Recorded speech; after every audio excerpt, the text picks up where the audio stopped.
வணக்கம். ஆகாஷ்வாணி புதுச்சேரி மாநில செய்திகள் வாசிப்பவர் மலர்விழி.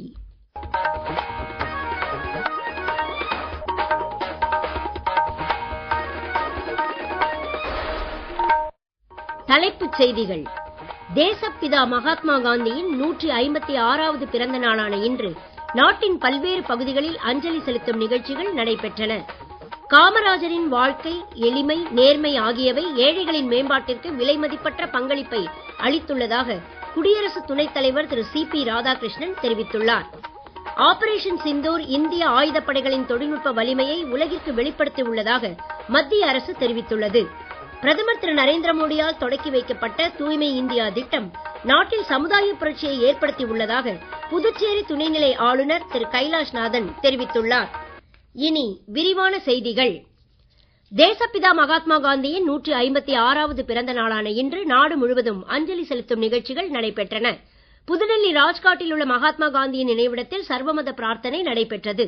குடியரசுத் தலைவர் திருமதி திரௌபதி முர்மு, குடியரசு துணைத் தலைவர் திரு சி.பி. ராதாகிருஷ்ணன், பிரதமர் திரு நரேந்திர மோடி, மக்களவை சபாநாயகர் திரு ஓம் பிர்லா, மத்திய பாதுகாப்புத்துறை அமைச்சர் திரு ராஜ்நாத் சிங், மத்திய உள்துறை அமைச்சர் திரு அமித்ஷா உள்ளிட்ட தலைவர்கள் மலர் தூவி மரியாதை செலுத்தினர். சமூக தீமைகளை குறைப்பதற்காக தமது வாழ்க்கையை அர்ப்பணித்தவர் மகாத்மா காந்தி என்றும், அகிம்சையை தம் வாழ்க்கை முறையாக இறுதி வரை கடைபிடித்து வாழ்ந்தவர் என்றும் குடியரசுத் தலைவர் திருமதி திரௌபதி முர்மு தமது செய்தியில் குறிப்பிட்டுள்ளார். மனித வரலாற்றின் போக்கை மாற்றி அமைத்த காந்தியின் அசாதாரண வாழ்க்கையின் சித்தாந்தத்தை பாராட்டிய பிரதமர், அவரது தைரியமும் எளிமையும் பெரிய மாற்றத்திற்கான கருவிகளாக அமைந்ததாக தமது சமூக ஊடக பதிவில் தெரிவித்துள்ளார். விக்சித் பாரதத்தை உருவாக்க அவரது பாதையில் தேசம் தொடர்ந்து செல்லும் என்றும் பிரதமர் கூறினார். மகாத்மா காந்தி உண்மை, அகிம்சை மற்றும் நல்லிணக்க கொள்கைகள் மூலம் தேசத்தை ஒன்றிணைத்து சகோதரத்துவம் மற்றும் உண்மையின் பாதையை தொடர்ந்து ஊக்குவித்ததாக எதிர்க்கட்சித் தலைவர் திரு ராகுல் காந்தி தமது சமூக ஊடக பதிவில் குறிப்பிட்டுள்ளார். உலகெங்கிலும் உள்ள இந்திய தூதரகங்கள் மகாத்மா காந்தியின் பிறந்த நாளான இன்று அவருக்கு அஞ்சலி செலுத்தி அவரது உலகளாவிய அமைதி மற்றும் அகிம்சை முறையை கொண்டாடின. இந்நாள் அவரது வாழ்க்கை நெறிமுறை தத்துவத்தை மதிப்பது மட்டுமல்லாமல் அவரது கொள்கைகளை பரப்புவதற்காக உலகம் முழுவதும் அனுசரிக்கப்படும் சர்வதேச வன்முறையற்ற தினமாகவும் கடைபிடிக்கப்படுகிறது. முன்னாள் பாரத பிரதமர் லால் பகதூர் சாஸ்திரியின் 121வது பிறந்த நாளான இன்று குடியரசு துணைத் தலைவர் திரு சி.பி. ராதாகிருஷ்ணன் அவருக்கு அஞ்சலி செலுத்தினார். சாஸ்திரியின் வாழ்க்கையும் தலைமையும் தார்மீக தைரியத்தை நாட்டு மக்களுக்கு எடுத்துக் காட்டுவதாகவும், நாட்டின் நலனுக்காக தனிப்பட்ட நலன்களை தாண்டி தலைமுறைகள் உயர ஊக்கமளித்ததாகவும் குடியரசு துணைத் தலைவர் தமது சமூக ஊடக பதிவில் குறிப்பிட்டுள்ளார். லால் பகதூர் சாஸ்திரி ஒரு சிறந்த அரசியல்வாதி என்றும், அவரது நேர்மை, பணிவு, தலைமைத்துவம், தீர்க்கமான செயல்பாடு ஆகியவை நாட்டை வலுப்படுத்தி உள்ளது என்றும் பிரதமர் திரு நரேந்திர மோடி தமது சமூக ஊடக பதிவில் குறிப்பிட்டுள்ளார்.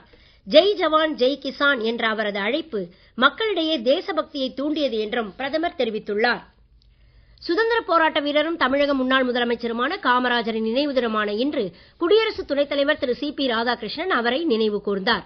காமராஜரின் வாழ்க்கை, எளிமை, நேர்மை, மதிய உணவு திட்டம், கல்வி மற்றும் ஏழைகளின் மேம்பாட்டிற்கு விலைமதிப்பற்ற பங்களிப்பை அளித்துள்ளதாக அவர் தமது சமூக ஊடக பதிவில் தெரிவித்துள்ளார். பெரும் தலைவர் காமராஜரின் நினைவு நாள் இன்று புதுச்சேரி அரசு சார்பாக அனுசரிக்கப்பட்டது. காமராஜர் சாலை, அண்ணா சாலை சந்திப்பில் உள்ள அவரது திருவுருவ சிலைக்கு துணைநிலை ஆளுநர் திரு கைலாஷ்நாதன், முதலமைச்சர் திரு ரங்கசாமி, சட்டப்பேரவைத் தலைவர் திரு செல்வம், பொதுப்பணித்துறை அமைச்சர் திரு லட்சுமி நாராயணன், துணை சபாநாயகர் திரு ராஜவேலு, சட்டமன்ற உறுப்பினர்கள் திரு நேரு, திரு பாஸ்கர் என்கிற தட்சிணாமூர்த்தி, திரு பிரகாஷ்குமார் உட்பட பலர் மாலை அணிவித்து மரியாதை செலுத்தினர். நீங்கள் கேட்டுக்கொண்டிருப்பது மாநில செய்திகள். ஆகாஷ்வாணி செய்திகளை நேயர்கள் உடனுக்குடன் தெரிந்து கொள்ள எமது புதுச்சேரி மண்டல செய்திப் பிரிவின் சமூக ஊடகங்களான @AIRnews_புதுவை என்ற எக்ஸ் பக்கத்தையும், all India radio news Puducherry என்ற பேஸ்புக் பக்கத்தையும், @RNU புதுச்சேரி என்ற யூடியூப் சேனலையும் அணுகலாம்.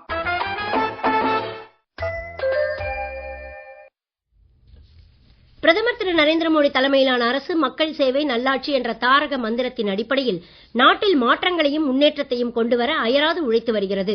ஆபரேஷன் சிந்தூர் வெற்றி குறித்து சேவை திருவிழா என்னும் இந்த சிறப்பு தொடரில் காண்போம்.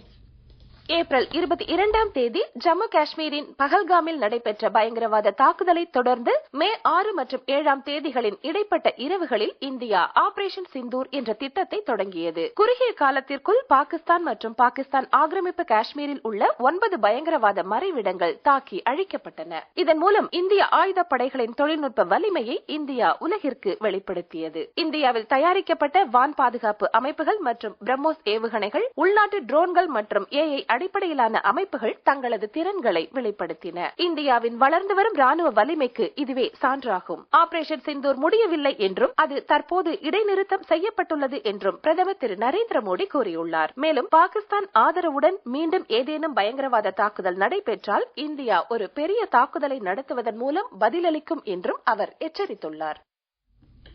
அண்ணல் காந்தியடிகளின் பிறந்த நாளையொட்டி புதுச்சேரி அரசு சார்பில் இன்று கடற்கரை சாலையில் அமைந்துள்ள அவரது திருவுருவ சிலைக்கு துணைநிலை ஆளுநர் திரு கைலாஷ்நாதன், முதலமைச்சர் திரு ரங்கசாமி, சட்டப்பேரவைத் தலைவர் திரு செல்வம், பொதுப்பணித்துறை அமைச்சர் திரு லட்சுமி நாராயணன், துணை சபாநாயகர் திரு ராஜவேலு, சட்டமன்ற உறுப்பினர்கள், காவல்துறை அதிகாரிகள் மற்றும் பலர் மாலை அணிவித்து மரியாதை செலுத்தினர்.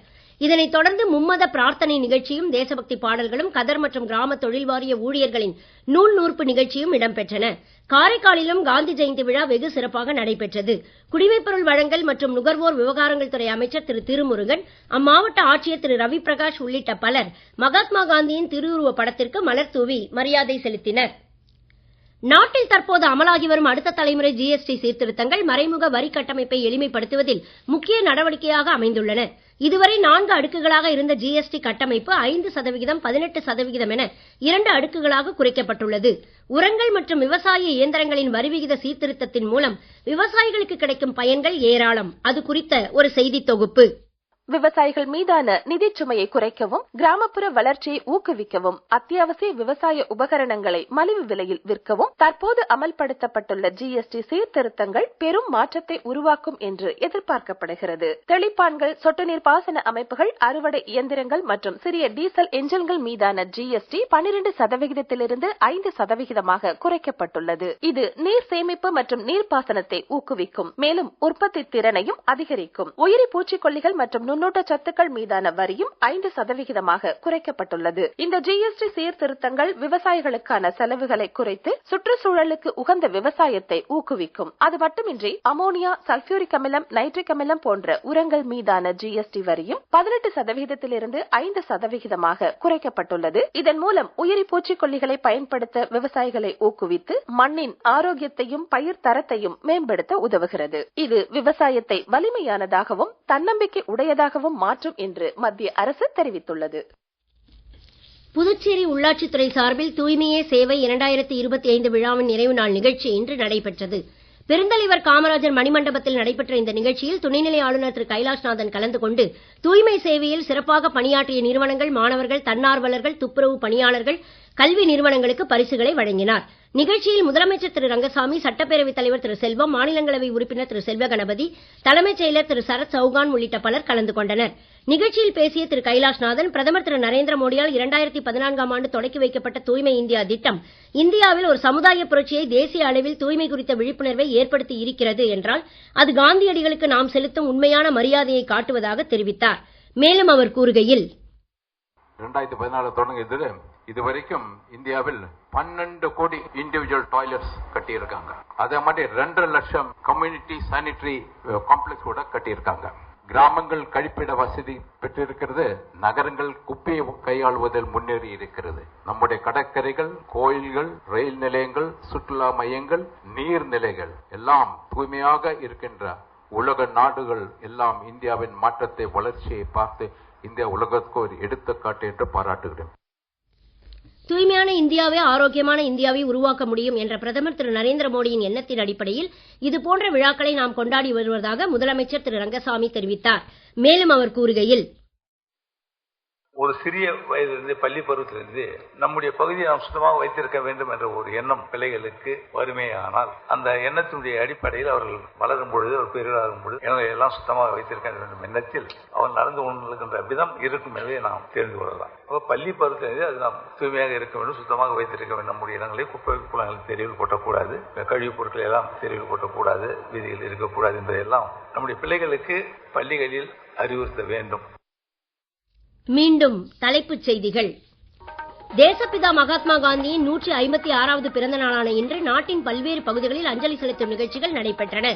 காமராஜரின் வாழ்க்கை, எளிமை, நேர்மை ஆகியவை ஏழைகளின் மேம்பாட்டிற்கு விலை மதிப்பற்ற பங்களிப்பை அளித்துள்ளதாக குடியரசு துணைத் தலைவர் திரு சி.பி. ராதாகிருஷ்ணன் தெரிவித்தார். ஆபரேஷன் சிந்தூர் இந்திய ஆயுதப்படைகளின் தொழில்நுட்ப வலிமையை உலகிற்கு வெளிப்படுத்தியுள்ளதாக மத்திய அரசு தெரிவித்துள்ளது. பிரதமர் திரு நரேந்திர மோடியால் தொடக்கி வைக்கப்பட்ட தூய்மை இந்தியா திட்டம் நாட்டில் சமுதாய புரட்சியை ஏற்படுத்தி உள்ளதாக புதுச்சேரி துணைநிலை ஆளுநர் திரு கைலாஷ்நாதன் தெரிவித்துள்ளார். இத்துடன் இந்த செய்தி அறிக்கை நிறைவு பெறுகிறது. வணக்கம்.